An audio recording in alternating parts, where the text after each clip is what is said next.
Hi, and welcome to another episode of Surrendered Birth Stories. Birth stories, birth education, and the pursuit of surrendering it all to God. Let's get started.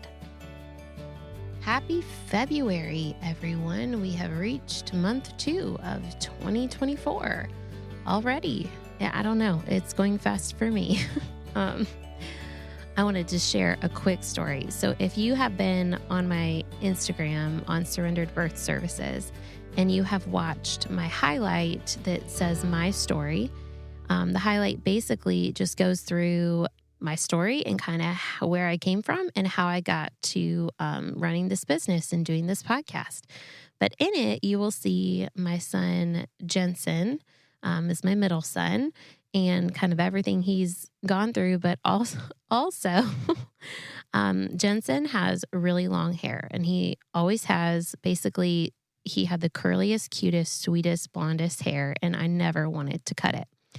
And then on this third birthday, finally I agreed because my husband had been asking if we could cut it.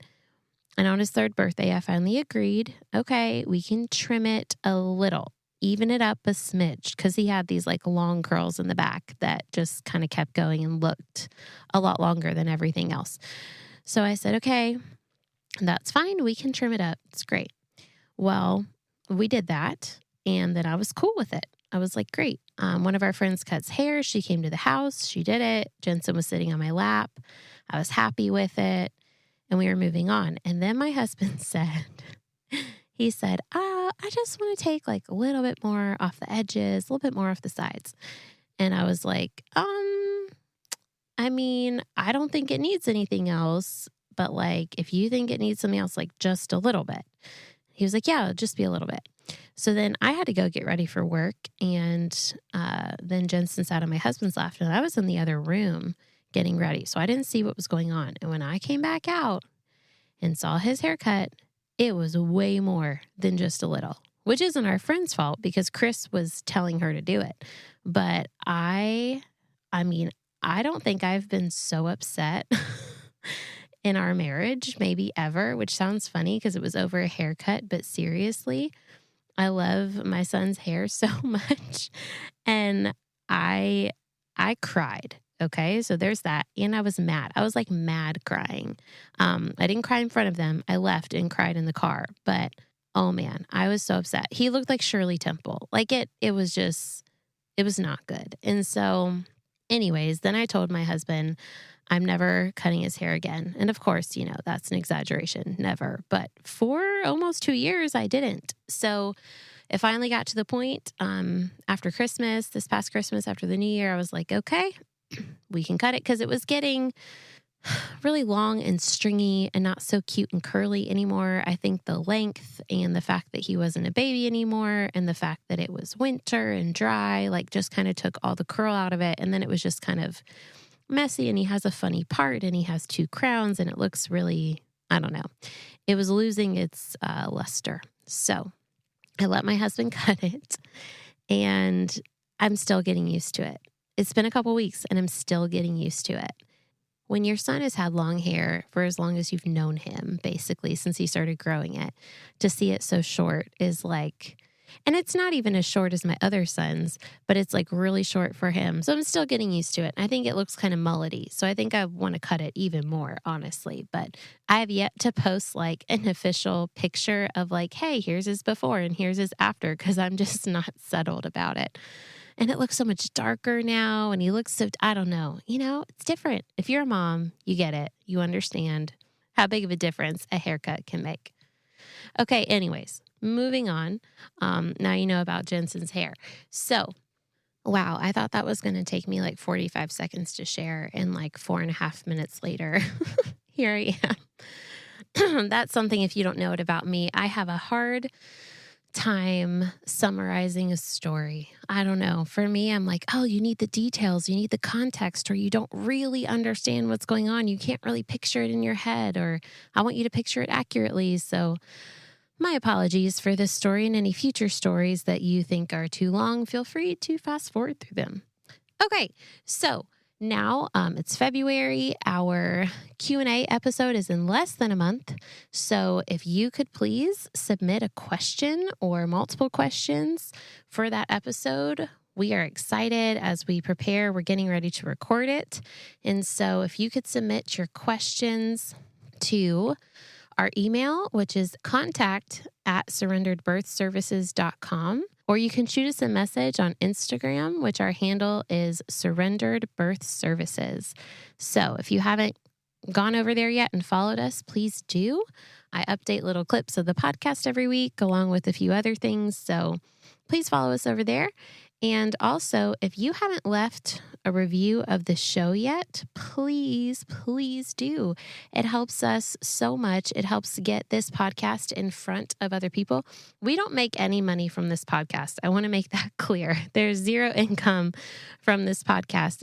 We actually spend money to produce this podcast, but it really is a heart passion project for me and my husband. Honestly, he loves helping me with it. He does all the back end stuff and I do all the recording and birthy stuff. So when you leave reviews, though, it helps this show get out in front of more people and more people can see it. So we want more people to be able to hear it and to be inspired by these stories that these women and couples are sharing. So thank you in advance. Now, sometimes birth doesn't go as we planned, or maybe where we planned, and that's okay. God's ways are above our ways, and His thoughts are above our thoughts, and He can see the entire picture, unlike us. Today, Nicki shares not only the birth story of her son, but true inspiration from our beautiful Creator and how intricately He is involved in every detail of our lives. Get ready to go to church.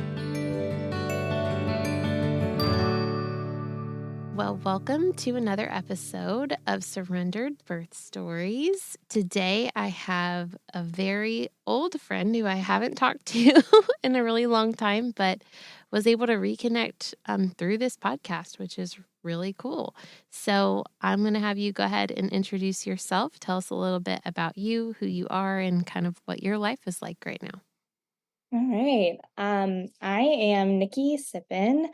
I am an outdoor enthusiast. I've been married about 4 years. My husband is in the Marine Corps, and we just relocated from way eastern North Carolina to Southern California. We're very happy about it because we're not humidity people. So we're happy to be back out west, closer to our families, and just hiking and things like that we're used to. So we feel really blessed about that. We have a daughter, Olivia, who was born 2 years ago in November. So I feel like we're catching a bit of a stride with the parenting thing, knock on wood, but we're really enjoying this season of just toddlerhood and all the stuff that they learn and absorb. And she's a chatterbox. She just is always talking about life and the way she sees it. And and it's amazing. It's my favorite season so far, but I've said that about every one of them. So Well, you'll probably keep saying it then. If you can say it about toddlerhood, then you're going to keep saying it probably. we'll see. This is early toddlerhood, so we've That's true. Well, Nicki and I actually know each other from a leadership academy called 24/7 that actually her and my husband were in together. And he was my fiance at the time when he was taking it, but Nicki was a leader in that program.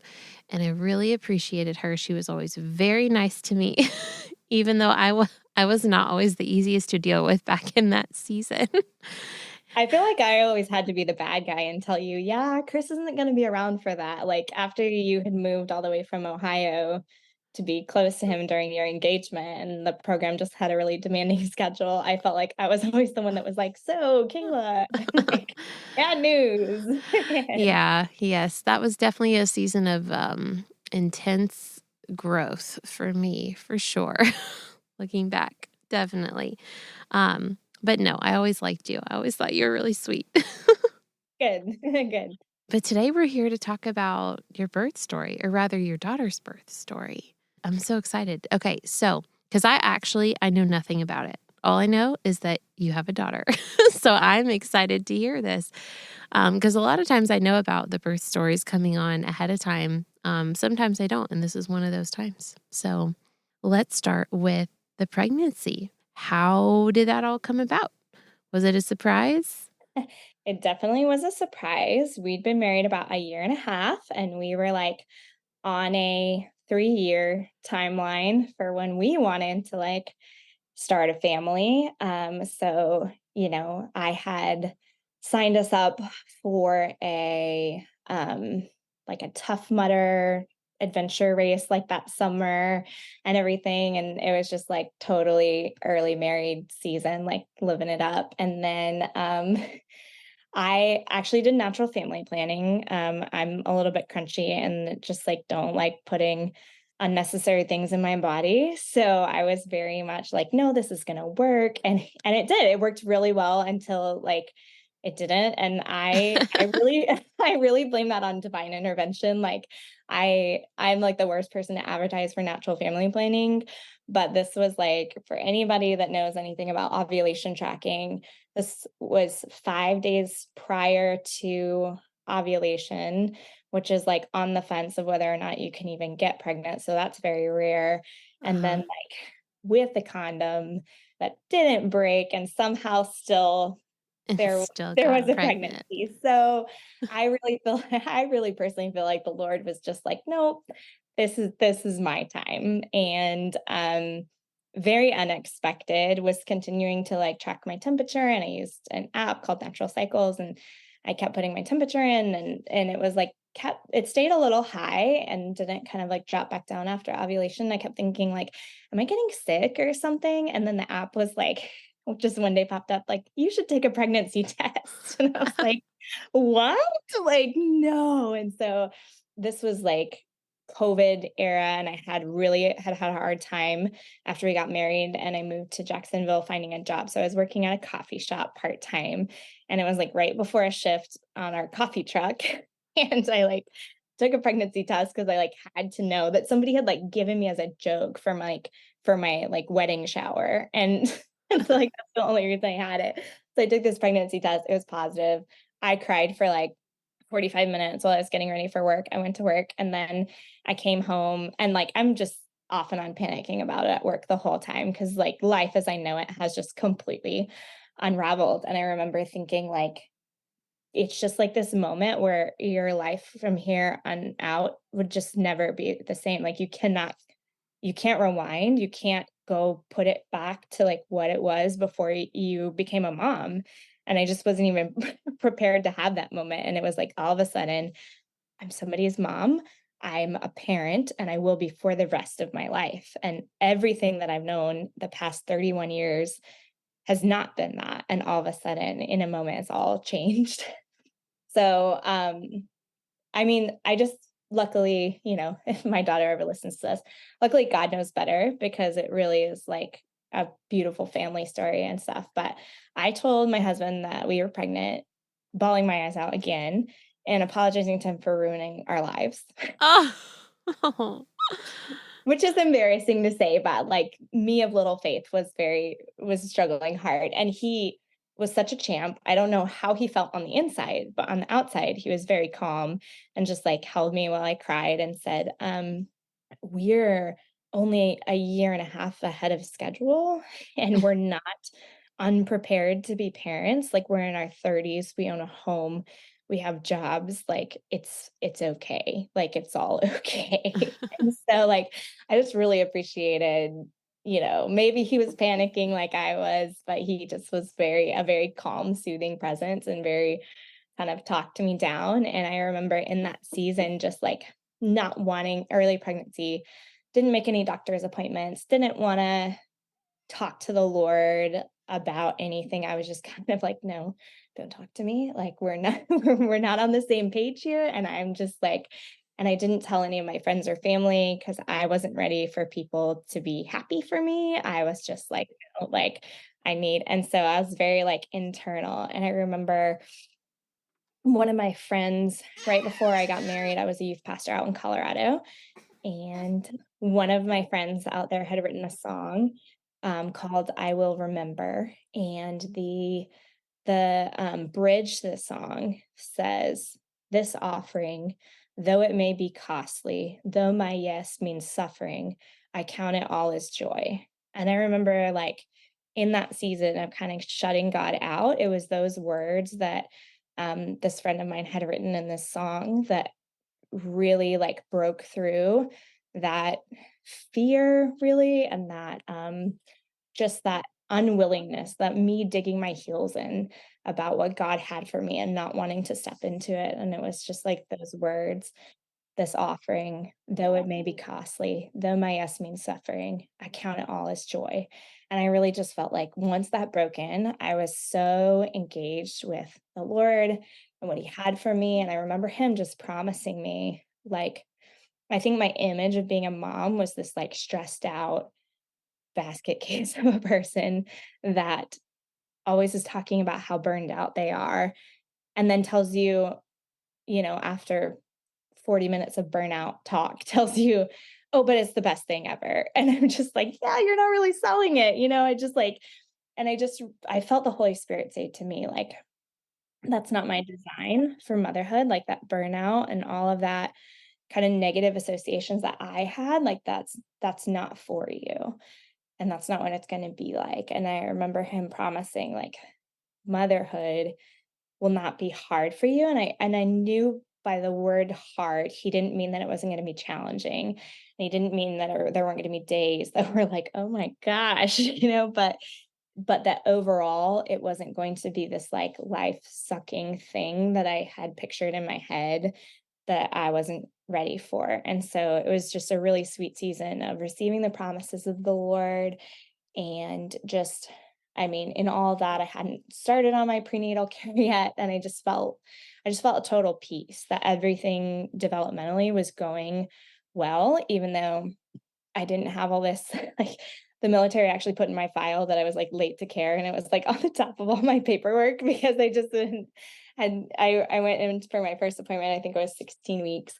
Um, but anyway, but I just felt a peace, like, I felt a peace about taking things more slowly and going at my own pace, because I felt like if I just knew that if I needed to go to the doctor, like, I would feel from the Holy Spirit. Like, when you get pregnant, there's this element that you start to discover of hearing God on behalf of another person. And luckily, like, that just grows stronger as you develop a bond with your baby and with the Lord.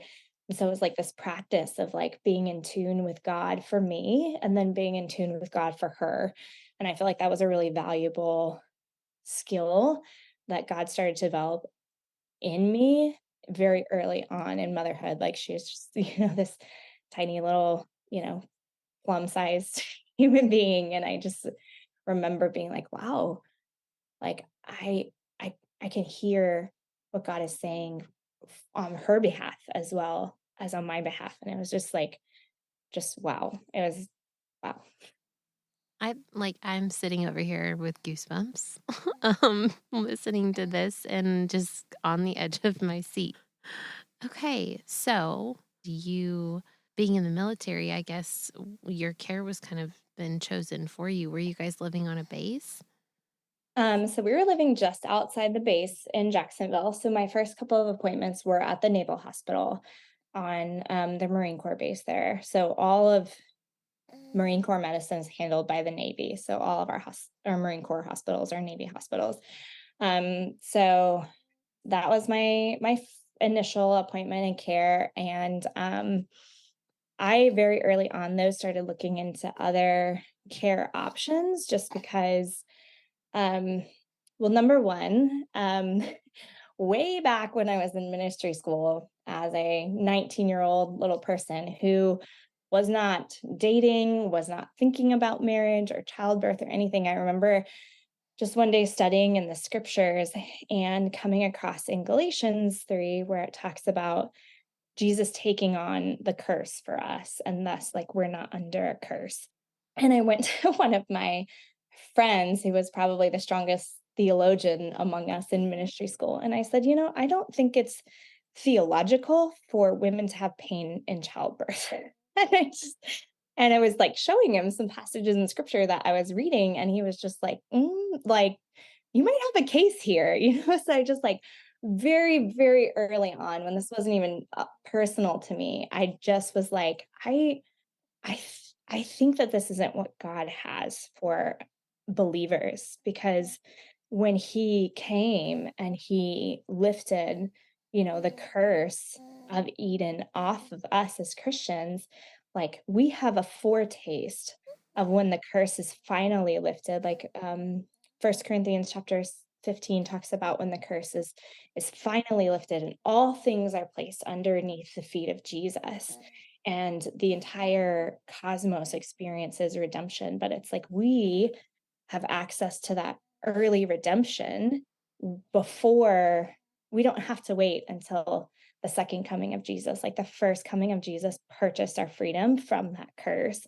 And, like, we don't have to walk in that. So that's where I was theologically, and we'll we'll talk through kind of how that played out in real life. But rubber meets the road and stuff. But I just knew I kind of wanted a different birth experience, and so we did have a birth center in town in Jacksonville, which is kind of a miracle because it's a very small town. Wow. And so I reached out to the birth center and I went for like a, I don't know, introduction where they kind of have a couple of moms that they take you through what they offer and everything like that. And they did accept our military insurance, which is probably because they were in a military town. They worked really hard to get that going. So it was only going to cost us about $1,000 to have an out of hospital birth, which I felt like was was very cost effective. And I just told my husband, I was like, listen, for this amount of money, I think, like, it's worth trying to have the kind of birth that I want. And, if it doesn't work out this time, we can, totally go a different route next time. And so I started doing all the rest of my prenatal care at the birth center, which was a positive experience. I didn't feel like there was necessarily anybody there that I like super bonded with, but I definitely didn't have any negative experiences. And they were like all about the organic gummy bears for the glucose tests and like all of that kind of stuff that really aligned more with how I liked to live my life in general. So yeah, that was kind of how prenatal care went and all of that. Well, I didn't even know there was a birth center in Jacksonville. I thought we were down to one left in North Carolina, but maybe that's just on my half of the state, I guess, because we're more like central North Carolina or Yeah. central to Yeah, 'cause west.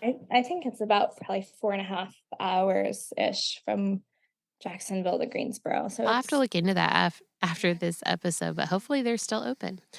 Okay. So then how was your pregnancy overall? Like, how did you feel? Did you have any complications or was it pretty smooth?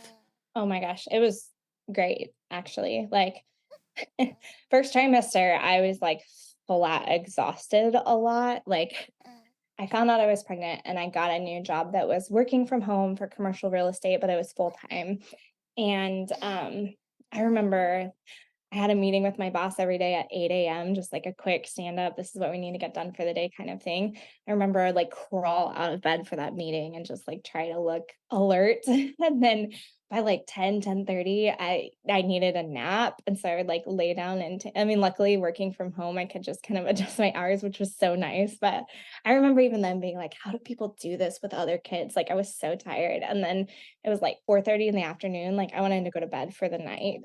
So but other than that, like, first trimester, I experienced a lot of the fatigue, but I never really had any nausea as long as if I went, like, 5 hours or so without eating, I would kind of feel a little nauseous or maybe get a headache, but that was just, like, as long as I kept up with nutrition, I didn't have any nausea, I didn't have any food aversions, and then 2nd trimester, got my energy back, went back to doing CrossFit, which was, like, my love at the time, and, yeah, did that all the way up until about 5 weeks before birth.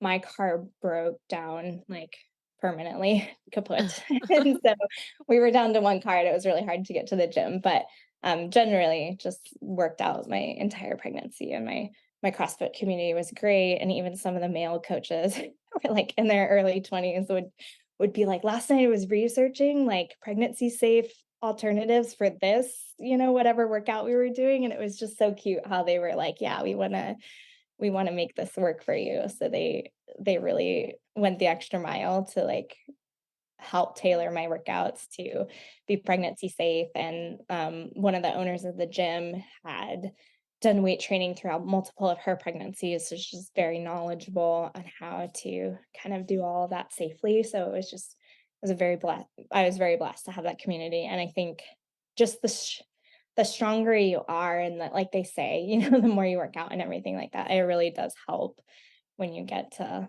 labor and stuff. So that was a blessing. So cool. I've never done CrossFit, but members of my family have, and I've seen it. And just imagining a pregnant belly with that is go you. That's great. Okay, so we reached the end of pregnancy, and how far along are you when labor begins? So, approaching the end of pregnancy, like I said, I felt like the Lord was like asking me to like make space, to just like slow down really, just to make space for him to like be in a little bit more communion with the Lord, and just like kind of have this like sacred space. And like looking I think I've always been like one of those type A, get everything done kind of personalities, and don't really know. I'm not very good at setting my own limitations and all of that kind of stuff. And I feel like the Lord is really pressing me to do that. And ultimately, so my my car went kaput, and I started stressing about like the costs associated with having to replace that.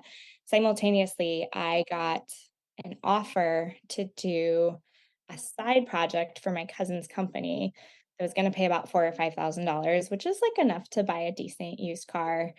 And Or at least it was 4 years ago or right, 3 years ago. yeah, barely 4 years ago, but I ended up taking on that project, even though I felt like the Lord was asking me to make space and set limits, because I felt like I didn't need to be stressed. Like we had money that could pull out of savings. Like we didn't live very far from my husband's job. So like sharing, it was just like one of those things that out of fear, I just let circumstances kind of bully me into, and then like pressures from other people of being like, I don't want to say no to this person, kind of thing. I just kind of let all of those factors push me into like really overextending myself pre-pregnancy. Or pre-delivery. Labor. So, I mean, I was working like kind of 2 jobs, like up until the day I went into the hospital with Liv. So I was working during the day, and then 2 or 3 hours at night, I was working on this project and all that kind of stuff. So, 0 out of 10 recommend. But we were at, so her due date was the 1st of November, and she was born on the 4th, so I guess we were at, like, 40 and 3, I wanna say. Kind of 40 and 2, I guess, because I went into labor, like, almost exactly at midnight on that what would have been 48 weeks and 3 days.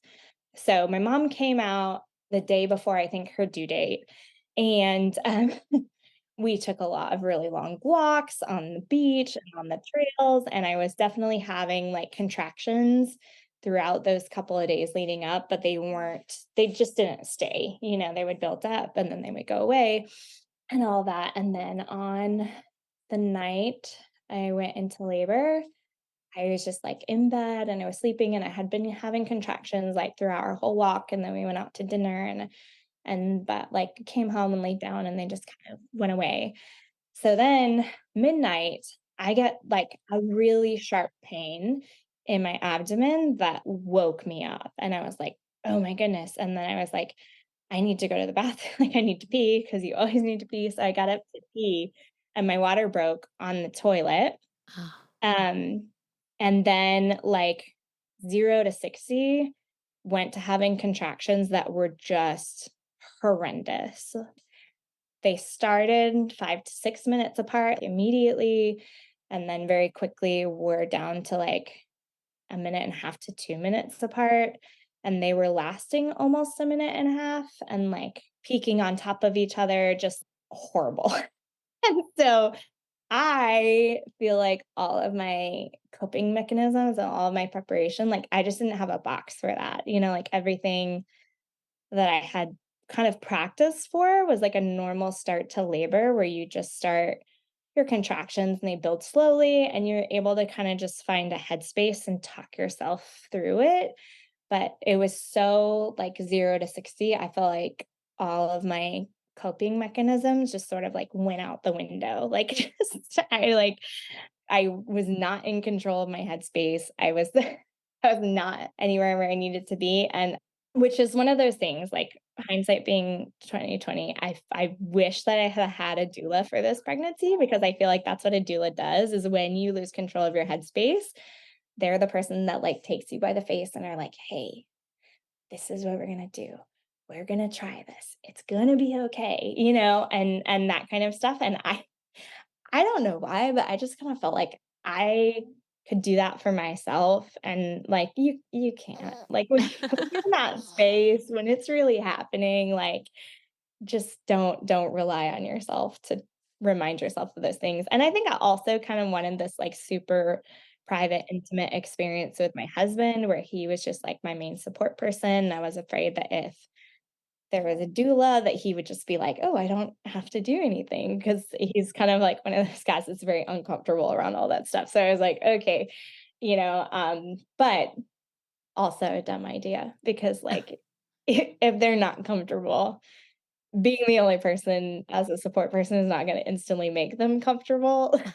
So and I feel like a good doula can help that person be more involved the way that you want them to be. Anyway, Absolutely. but all of that being said, that was like right around midnight that happened. So I'm having these intense contractions.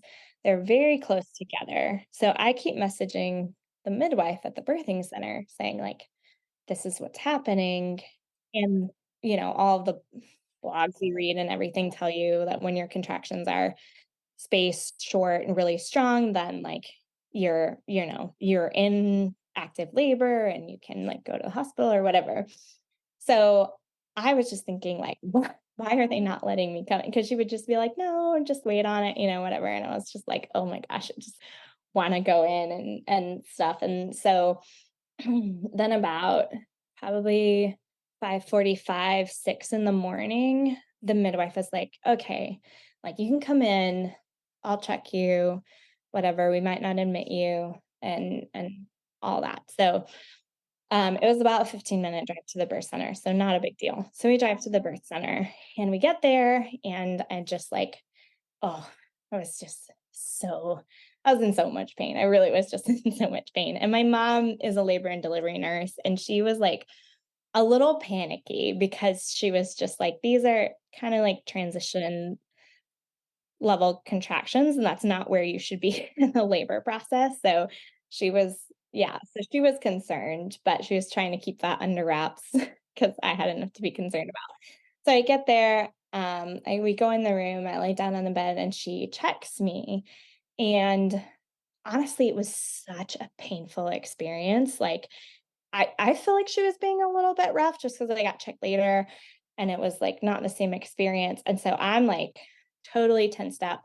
I'm, like, backing away as she's, like, trying to check me because it's, like, so painful, and basically, we just had a really bad experience at the birth center with this midwife. Like, she really, like, mocked and belittled me for, like, reacting the way that I did being checked, and she was very dismissive about anything I had to say about my labor or how it had started or how long she just, like, didn't wanna hear any of it. She was very dismissive.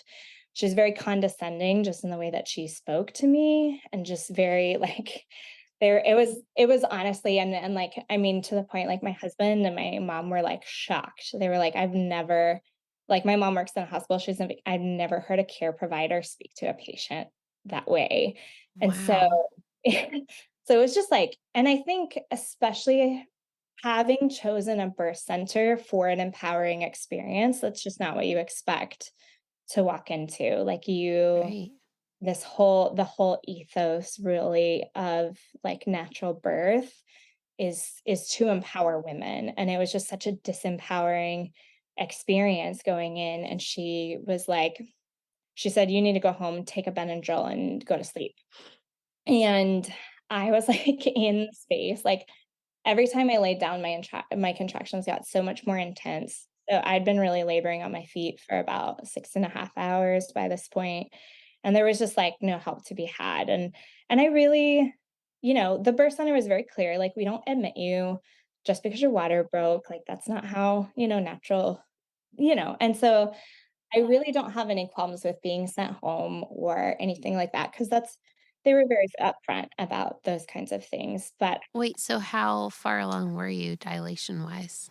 I was like a centimeter Oh, dilated by I'm this so point, so it was sorry. really yeah, I forgot that part. Yeah, I was like 1 center dilated after like 6.5 hours of these crazy contractions.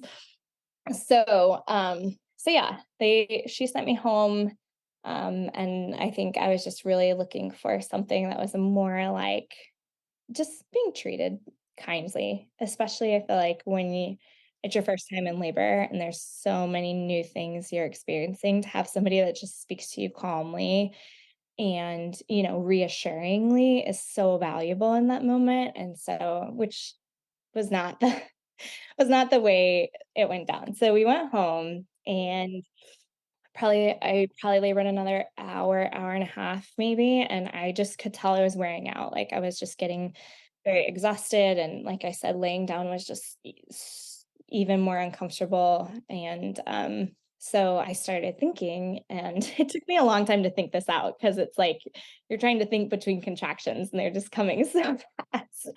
But I was just like, "Okay, I can't keep doing this indefinitely, like, I'm not dilating, the birth center, that's kind of a closed door, like, that's not going to happen." So, at that point, I was just like, "I think we need to go to the hospital." Like, really, it was like the Lord. It was like this moment of clarity where, like, I just felt like this kind of was a theme throughout the rest of the birth experience was I just felt like there was one open door, that I never agonized over a decision. I never felt like, "Oh my gosh, like, oh, what am I doing?"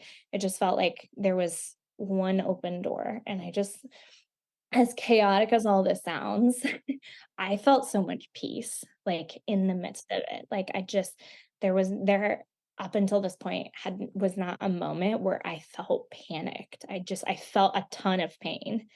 I didn't feel panic, and I didn't feel and even choosing to go to the hospital could have been a huge moment of grief for me, and that, like, this isn't the birth that I wanted, yada, yada, yada, and I just felt peace. I just felt like it's okay. So I went to the hospital and since my water had been broken for about 8, 9 hours at this point, they admitted me even though I was still like dilated to like a 1-ish.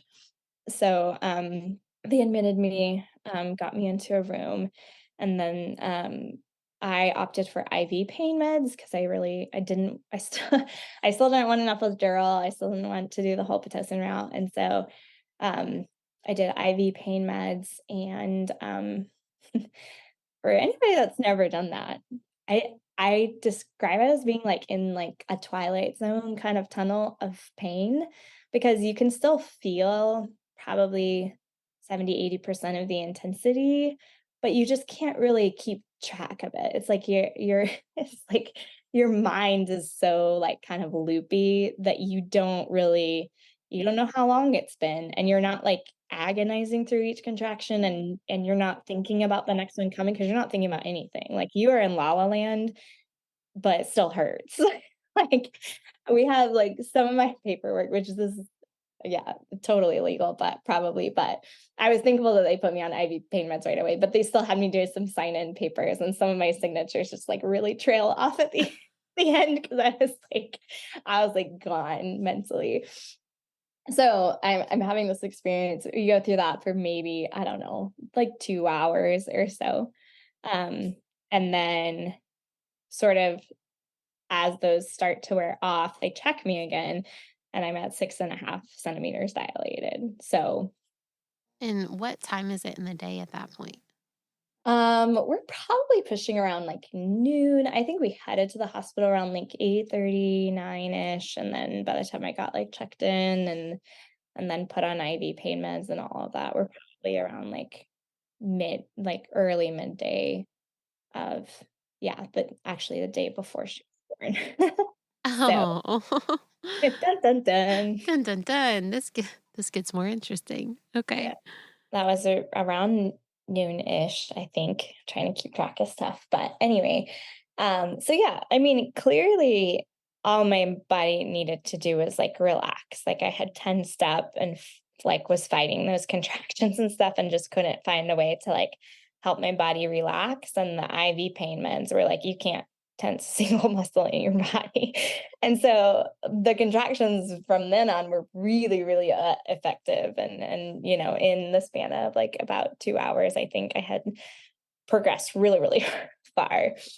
And then at that point, the nurses came in and offered me an epidural. And I think I was just kind of in a headspace of like, why not? Like everything's kind of like gone, awry. So, like, sure, why not? And again, looking back, this is where I feel like a doula would have been really helpful to say, like, you figured out how to let your body relax. If you can hang in there for a couple more hours, you're going to be able to meet your baby.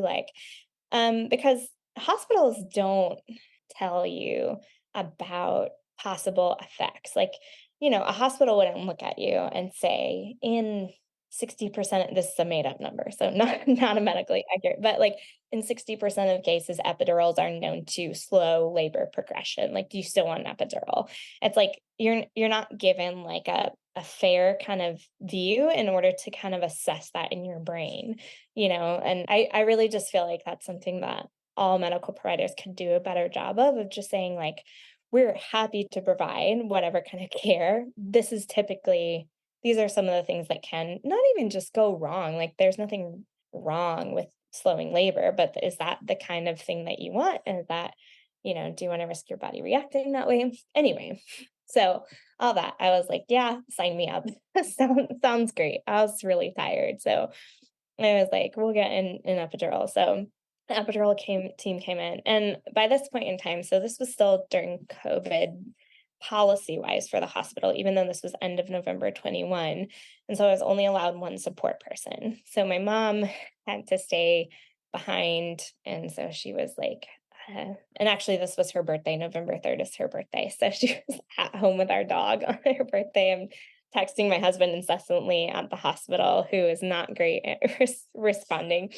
So yeah, it was really funny. He tells it, which like hindsight, but when I was in triage and they were like, only one person can come back. My husband was like, I was sitting there going like, I hope she picks her mom. But he was like, I obviously can't say that because your family would never let me live it down if I offered for your mom to go instead of me. And so he braved it. And but he was like, clearly one person is qualified and one person is not qualified. But so he was in the room with me and got an epidural. And I think I don't know. Now my timetable is getting a little bit fuzzy, but I was on the epidural for a couple of hours and they didn't want to check very frequently because of how long I had been ruptured. They didn't want the possibility of getting an infection. So to minimize that risk, they only monitored my contractions. So they were like, the contractions are still good and strong. So they just assumed I was making progress and didn't really check. And so my night nurse came on, and I was so many nurses at the hospital were amazing people. Like the first person, she was pretty new, but she was super supportive, very kind.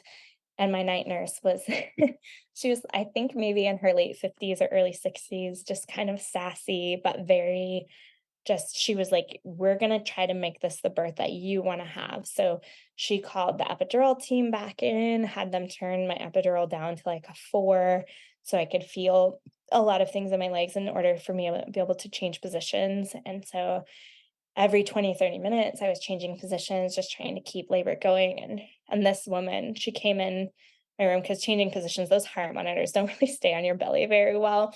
And she came in every 20 or 30 minutes to readjust the monitors to make sure that they could hear the baby. And she brought in a breast pump for like nipple stimulation and stuff. And she really was like committed to like, whatever you want to do, I want to do this with you. And it just meant so much to me to have somebody that was just like, no, we're gonna make this about you and what you want. Um, Unfortunately, all of that was not very effective because they checked me like midnight shift, I think 12 hours after I had been on the epidural, so 24 hours since my water had broken, and I was like a 6.5. So I had or like I had progressed about half a centimeter in about 12 hours from transitioning onto the epidural. So then they were like, "All right, we need to start Pitocin because like we've got to get, progress going because of how long your water has been broken." And so that was probably one of the harder things because I was very much like, I don't want that kind of assistance. But I was like, well, like I said, everything was very peaceful and it kind of seemed like there was just one open door, that's just what you do, like, and so probably a little after midnight, I got on Pitocin and I remember looking at my night nurse, Patty, and just being like, what do I do now? And she was like, "Nothing." She was like Sleep. she was just like she's like, "We have to turn up the Pitocin gradually." And she's like, "So the only thing you can do is sleep until it, like, kicks in and does its job." And I remember, like, just wanting to cry with relief at that moment because it had been over 24 hours of, like, I mean, I was in the hospital bed for some of that, but mostly I was, like, on my hands and knees, or I was, like, sitting up, and I was trying to, like, change all these positions, like, once I got to the hospital, so I really had been, like, actively laboring and moving around for 24 hours. And I just remember when she was like, "Nothing, there's nothing you can do. You just sleep and you let the medicine do its work." I just was like, literal tears welled up in my eyes, and I really wanted to just, like, lose it and, like, boohoo.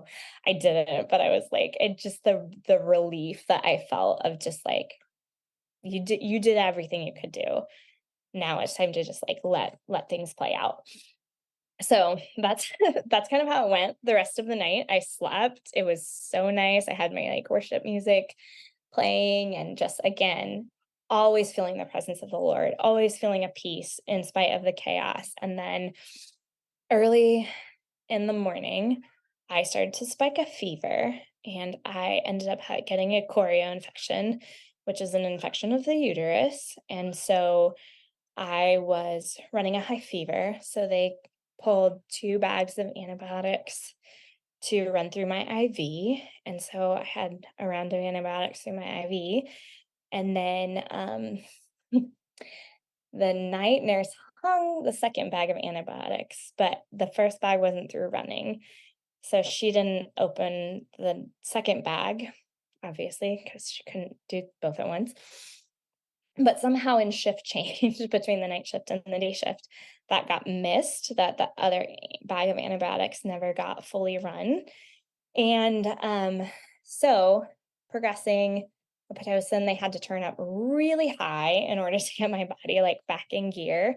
So we're probably around 11:30-ish the next day when I start to get really close to being, like, fully effaced and dilated and stuff, and at that point, I spike another fever, and the doctors are kind of freaking out because they think I've had 2 rounds of antibiotics and that my fever is still spiking and not responding. They think the infection is not responding to the antibiotics that they kind of threw at it. So, we're getting close to time to push. I have this infection, I have a very high fever, which is kind of, like, dangerous, to the baby. She's kind of getting hot in there.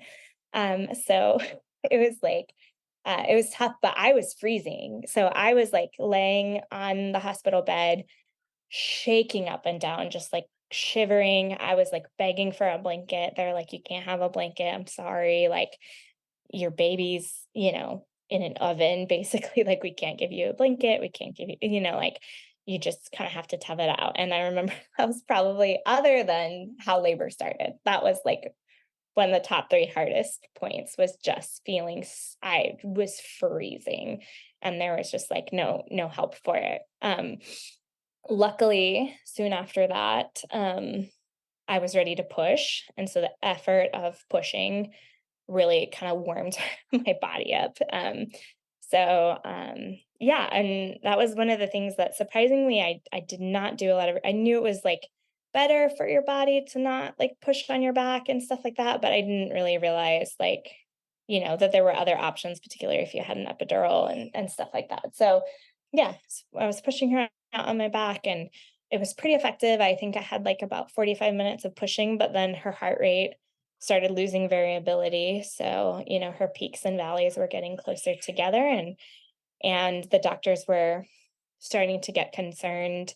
So the doctor reached up my birth canal and kind of like stroked her head, and she was responsive to that. Her heart rate would kind of like go back to normal. But they started getting concerned that, you know, I wasn't going to be able to get her out. And then it's harder for them to monitor her heart in the birth canal. So there's just like a lot of concern going on. And this is like my one like little panic moment that I was just like, I looked at Josh and I was just like tears welling up in my eyes. I was like, I'm gonna have to have a C-section. Like they're not gonna like, and that was like a panic moment for me because I was completely unprepared to have anything but a vaginal birth.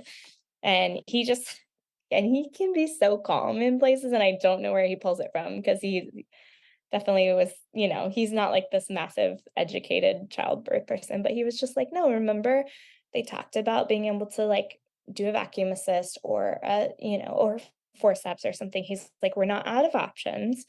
They're not going to push you straight to a C-section. And I just felt like, oh yeah, okay. Like, and so then that was the doctor's next thing. Was he said, I think in another 45 minutes or so, you could have her out pushing on your own. If we use the vacuum, we know we can get her out without any like problems. Again, they don't kind of give you this like risk assessment of like what the possible, I'm sure you have to sign some paperwork. Like I'm sure I signed like if my baby gets a brain bleed, you're not responsible kind of paperwork or whatever. Um, but they don't kind of like educate you in the moment of the decision that you're making. So I was like, yeah, sure, go ahead with vacuum assist.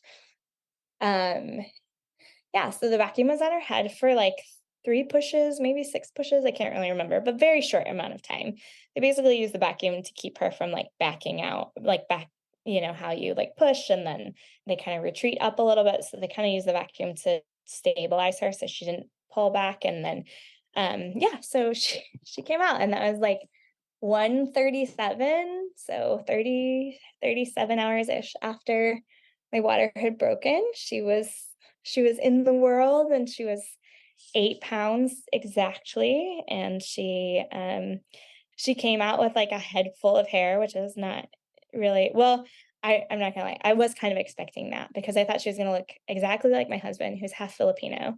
So I thought she was gonna have this full mop of like dark hair. And so she comes out with this like full head of hair, and because she was vacuum assist, they had like everybody in the room. Josh tells the story, like, I don't remember this, but Josh tells the story of like, we gave the verbal consent for vacuum assist, and he's like, and the doctor went from like being the only person in the room, like calmly talking to us face to face, and and then we said yes, and he's like, and the doctor goes into this like Superman, like in the phone booth vortex, and he turns around, and by the time he's turned around, he's in full kit, like has got all of his like PPE on, and there's like a huge team of people in the room and stuff like that. So I don't really remember all of that like he does, but the way he tells it is really funny about the doctor like just doing a 180 and turning around with a whole different getup on that people had outfitted him in. And so yeah, so they did take her right away over to like assess her and do her vitals because of the heart rate variability issues and like all of that. And she was like underneath the light, and they were drying her off, and they were like, you have a redheaded baby. I was like, what? Like, I have a half Filipino husband. This baby is not supposed to look like me. And she is like a mini me. Like all of those memes out there that's just like I worked on this project for 9 months for it to look just like my husband. Like, no, my daughter looks exactly like me. We have the same color hair. She has a little bit darker eyes, but she's just like she's a mini me, which I am obsessed with. It's adorable. So yeah, that was really her birth. And we had a 48-hour hold in the hospital 'cause that is standard practice for first-time moms at navel, and, that was really annoying. I remember just being like, especially having the expectation of the birth center, like, "I don't wanna be here for 48 hours," and, they very much wanted especially, like, they very much wanted her to get vitamin K shot because the vacuum assist, and I told her we have vitamin K drops at home from the birth center, and we will, you know, give those to her, whatever. Like, we're not doing that. But, we had to say no to a lot of things a lot of times, but it was fine.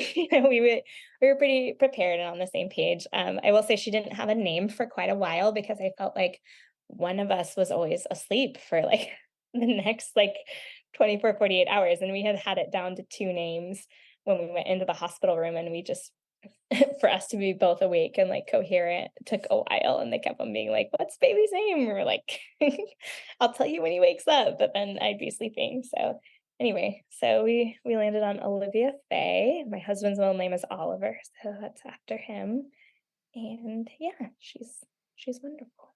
Hmm.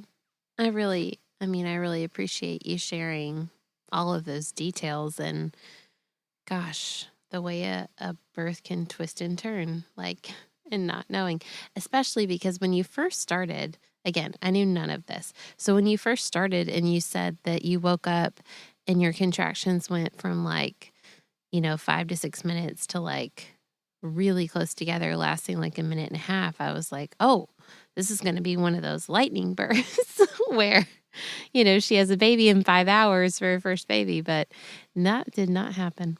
No, I'm hoping to beat the 37-hour record this time around, Oh, so you absolutely will. yeah, You but will. looking back on that whole experience, I mean, number 1, I think the thing that stands out to me the most is the faithfulness of God. I hope that everybody listening to this can hear this with the grace that, like, I do have for myself, like, this is not me being hard on myself, but, like, pretty blatant, like, disobedience to what I know the Lord had called me to. Like, when I say that he was telling me to make space, like, he was pressing me to make space before the birth, and I really feel like he had a different birth for me in mind, and I really feel like the Holy Spirit wanted to empower, like, a whole different birth story for Olivia, um, and I did not make space for that to happen, and I like, this is not God being punitive, like, "You were disobedient, so here's your punishment." It was just like, I I wasn't on this wavelength with God that I needed to be in order for him like, it's like when we wander, we can't hear, not because he's not speaking, but we've wandered, like, we've gone farther from his voice, and stuff, so it's like in this whole experience, like, I 100% truly believe, like, God had a different story if I had not allowed fear and stress and all this type A of myself, like, to drive, like, if I had let the Holy Spirit drive, like, I totally believe there was something different in store, and yet he never left, and yet there was so much peace. Like, if you were to, like, tell a birth story that should have been lacking in peace, it's mine. Like, my story should be one of those stories where I was freaked out, where I was stressed, where I was panicking, where I felt lost and not I mean, like, that one little moment where I was like, "C-section," like, but I mean, a minute and a half of 37 hours, I felt panic, and the rest of it was peace, and that's because the Lord is always who he says he's gonna be. No matter what we do, he is a faithful God. He's always faithful. And it's amazing. I've been listening to this podcast that kind of explains a lot of the Hebrew context behind the scripture. And the very first name used for God in the Old Testament is Elohim. And they're not precisely sure what that means, but when you sound out the consonants in the word Elohim in the Hebrew. It means the God who knows when to say enough, And it's like, that's one of my biggest struggles is to know when to say, like, no, this is this is the boundary. This is my space to like be with the Lord. And it was such a powerful learning experience for me to allow God to mold me into more of his image because he is the God that always knows when to say enough. It's like he knew to stop creating after 7 days. He knew to stop destroying the earth with the flood, after, and to preserve life in that way. It's like he always knows when to set a boundary. And it's like through this birth, he is has shaped me into more of his likeness of being a woman that knows when to say enough. And that is going to yield a blessing to my children for the rest of their lives to know when to say enough and to know when to set a boundary, to know when to set a boundary with my toddler and say, that's enough, to know when to set a boundary around my family and to tell whatever is coming in from the world as a negative influence, like, no, that's enough. Like, we are a family that knows when to say enough because we're made in the image of God. And so I think just a huge takeaway from this birth is just like, no matter what kind of birth you have, if it goes exactly the way that you prayed, or if it goes nothing like you thought, like the Lord is faithful. Like he will never leave you or forsake you. Like his presence and his peace is enduring and it's available at all times. And I just think like if anybody so blatantly ignored the Lord that deserved for him to just be like, fine, do it your own way. But he didn't. He was like, I'm still here with you. And so my really my encouragement is just like be assured in the faithfulness of your God, no matter what comes. And my second bit of encouragement is really just make space. Like if you're heading into a pre-birth season, like just find a quiet space with you and the Lord. Like whatever you have to push out of your life, I promise the sacrifice is worth it. Like if you're stressed and like you're feeling like I should take maternity leave a week before I'm due or whatever, and you're feeling that nudge and you're just like, oh, but what's going to happen on the end or what's going to happen with money and like all like just whatever you're feeling, make space. Like I promise it is I feel like that's what opens the door for God to really be able to work is when we make space for him. So that's how things went down. That's how we got Olivia. I feel like I'm sitting in church and I love it. I love this. Yeah. Incidentally, her name means peace. And when she was in the womb, the one verse that I prayed over her was out of Jeremiah, and it says, "Your sons and daughters will be taught by the Lord, and great will be their peace." And so I really feel like that is just a theme for the birth. So I am currently 13 weeks pregnant with baby number two. So yeah, I am really and it's really interesting because I think I'm theologically in the same place. Like my belief has not changed at all about how the Lord meant birth to be. And I think I think so many times we can let our circumstances speak louder than our theology. And I feel like that's really dangerous. I feel like we can say, like, oh, because I didn't experience this, like that's not really how things shake out. And so I'm like, even though my birth was like the opposite of what I believe for, I just also believe like 1 Corinthians 15 also talks about like the process of putting things under Jesus's feet. It says that Jesus will reign in heaven until all things are put under his feet. And then that's like when the second coming comes. So I think every birth is the opportunity to place the curse like under the feet of Jesus. And I think there's a huge contention in the birth space. Like there's a huge contention because the enemy doesn't want to yield that space. Like he doesn't want to make birth a place of peace. He doesn't want to let birth be a place of empowerment, even though that's what we're entitled to as believers. He wants to keep birth as a place of fear because that's his space. But it's like every time we as women approach a birth, we have the opportunity, the sacred opportunity of being part of placing this piece of the curse like under the feet of Jesus. And way back when the curse is pronounced in Genesis, it's the Bible says, God said, I will place enmity between the woman and the serpent and between his seed and her seed.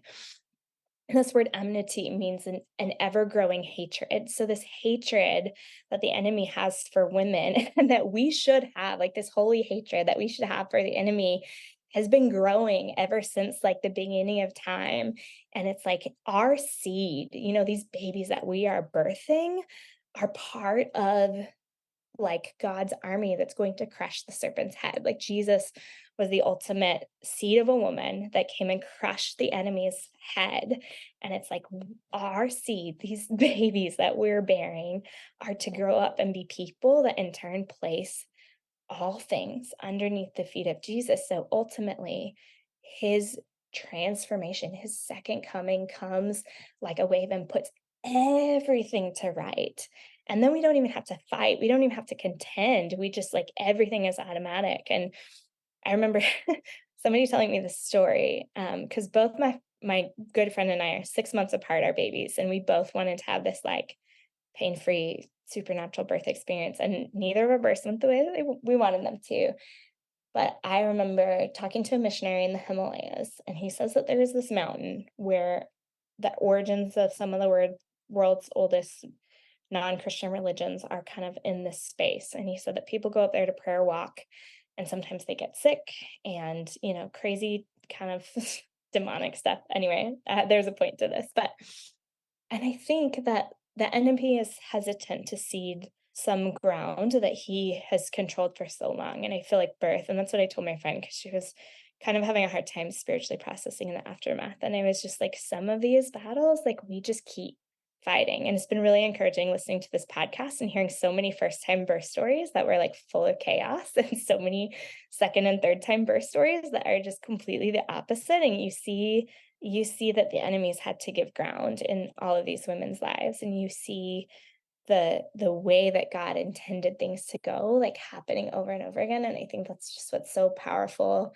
that we get to have as women is we is we get to say like, I believe that we're no longer under a curse, and I'm going to stand on that belief until I see the promises of God come true in my life. So I'm obviously praying and believing and preparing for a different kind of birth the second time around, but this is something that like I'm very passionate about. And regardless of how anything goes down for subsequent births, like we'll continue to believe that Jesus has freed us from the curse of sin and death, and that we have no obligation to live under the enemy's fear and pain and control, and that like God has a different plan for birth. And this has been a sweet season of just like learning to walk in obedience from the very beginning of pregnancy, and learn to make space for the Lord. Like I just practicing that from the very beginning.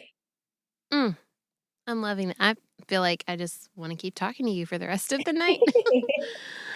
So, I mean, it sounds to me like you have learned so many things from your first birth. And I mean, I know you said a lot of times like hindsight, hindsight, hindsight. And I'm like, yes, yes, yes, I totally get that.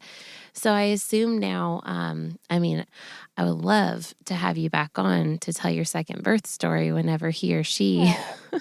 comes into the world. But as you are planning this next birth, is there like anything you're doing differently this time? I mean, you mentioned like preparing the first time. Did you guys take a class or read some books, or what did you do the first time?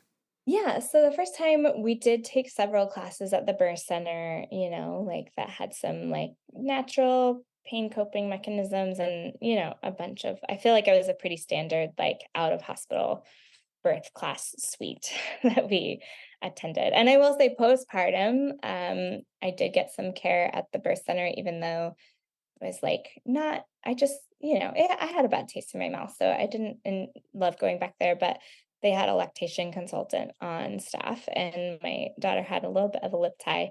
Anyway, so their lactation consultant was wonderful, and I was really glad to be able to access like that kind of breastfeeding help. They were 1 hour appointments, so you definitely had time to like the baby to get hungry and like all of that. She's just like super, super thankful for that. But anyway, in preparation for this birth, there's a couple of like online courses that I'm looking at that are there's one particularly, I think her YouTube account is called Built to Birth, and she's Christian and she believes in like the pain-free birth. And she's also very big into like physiological birth and like how your uterus like is actually the muscle that pushes out. So you don't need to like act like you're pooping during labor, like all that. So I'm considering kind of that like subsidizing, I guess, education with that. And I am I think the biggest thing that I've tried not to carry from the last birth into this coming one is just like a fear of like, what if the care provider turns out to be a mean person kind of thing. Like, I think when I first found out I was pregnant, I was like, I don't want a care provider at all. I was like, I want to be in a room with people that I love and trust and have known for 10 years. And I don't want any medical. I just, like I want a home birth. I want a free birth or whatever they call it, where it's not attended. And I don't think that's where I'll end up. And like I said, I'm really trying to surrender this to the Lord and being like, I'm not going to make decisions based on fear. Like, I'm not going to not hire a doula if I feel like it's the right choice, just because I have to meet a stranger and I have to develop this relationship. And like, who knows, and like having just moved out here to California and not having any friends that are in like that age that live out here. It is kind of like roulette out here to kind of find those things. It's very Google based. So that does make me feel a little bit like, oh, I just wish that I knew somebody that could be like, yes, this person's awesome. So Well, I would find like a local Facebook group. They have them like all over the place, but local Facebook groups that are either like a home birth group or a just like a birthing community group. They're really great resources. I mean, I'm not a big fan of Facebook all the time. um, but for those types of things, it is a great resource. There's usually great recommendations on there, and people can like message you with their experiences personally, positive or negative, with different doulas or midwives or whoever in the community. So for anyone else who's listening, you can always do that wherever you live. I know we're very, a part of one here in the Triad. So it's a great resource. So you don't have to necessarily Google. I mean, you can Google too, and you should, and, look at people's websites and stuff. But also you'll like on Facebook, you can usually get a lot of clients' reviews of different care providers and doulas and stuff. yeah, that's great. That's great advice. So kind of making those decisions. I do have my first appointment with my care provider at the Naval Hospital, which incidentally is where my mom works as a labor and delivery nurse. So she kind of gave me the inside track on on care providers. And so I'm really just praying over this appointment coming up next week that I either like feel a connection and feel a peace, like this is supposed to be my provider, or I feel like I'm supposed to look at something outside. After having a pretty good experience in the hospital, as far as like just having supportive people there, I do feel more equipped to have the birth that I want in a hospital or out. So I definitely feel like advocating for myself wasn't necessarily an issue. And as long as, I have a more informed maybe support person that I can stick to my plan and so I do feel less hospital averse than I was at the beginning of my first birth. But I also am like open to other options. So I told my mom, and I was like, I'm gonna pretend that I'm having a home birth and then just go to the hospital at the very end. So I just like yeah, so I have and essentially that's like the plan right now, is just to have everything set up as if like I were to stay. And if that ends up transitioning into I find somebody to do a home birth here, great. If it ends up being like we just kind of wait for that transition and then head to the hospital. I'm at peace about either one, but I do feel like setting up the environment as if like this is where you're going to do most of your laboring because you are, is important. So when I picture my birth and when like one of the coping things that I kind of teach is like to vividly picture your positive memories and get that oxytocin flowing, and then right on the heels of that, picture your birth. Like, that's what I'm picturing is like in my home and like all of my laboring and where I would be, just to kind of familiarize my body with feeling like that's a special moment and kind of producing that oxytocin when we get the day of. So, yeah, definitely looking into care providers and that kind of thing, looking into doula options, because I think that was a missing component of my last birth for sure. And then, yeah, just doing a lot more focused prayer. I think I had a strong relationship with the Lord going in like pregnancy and stuff. And pregnancy, definitely, there was a lot of dialogue between me and the Lord related to pregnancy. But I kind of feel like I didn't spiritually really prepare for birth that much because I didn't really know how. I wasn't like, and so now I'm specifically praying into that. And I'm already seeking that space that the Lord wanted me to create, way back with Liv's birth. And I'm already like practicing getting into that space where it's a very quiet space, just me and the Lord. And I'm speaking things to the Lord, of your maker is your husband, the Lord Almighty is his name, just like declaring who he is over myself, like with all of this like birth space particularly in mind, and really just carving out a space where I feel like I can enter without a lot of difficulty, where I can just kind of like slide right in, and this is my space with the Lord. And starting to make a playlist that I particularly play when I'm praying about birth, just again to kind of create these familiar memories between me and the Lord. Yeah, so it's my prep work so far. Any suggestions? Well, spiritually speaking, no, that's amazing. And I was just going to ask, like, real quick, I was wondering if you read Supernatural Childbirth with your last. I I didn't. One of my mentors just sent me that book on Amazon, and I haven't opened it up yet, but Well, you go ahead and crack that baby open. okay, I promise. think you will like what you read. So, that would be another layer to your spiritual preparation that I would add, is reading that book and going through the declarations and prayers in that book. So Awesome. I have loved this. Thank you so much, Nicki. Yeah. And I can't wait to have you back on. Thanks again for joining us today.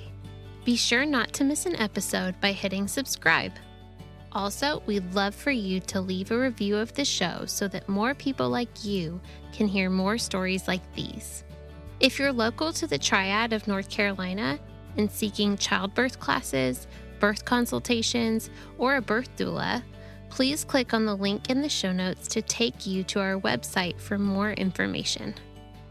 Just as a reminder, this show is not giving medical advice, so please continue to see your personal care provider as needs arise. Also, if you would like to be a guest on the Surrendered Birth Stories podcast, please click the link in the episode show notes to get in touch with me. We hope you have a great week, and remember, learn all that you can, make the best plans, and then leave it in God's hands.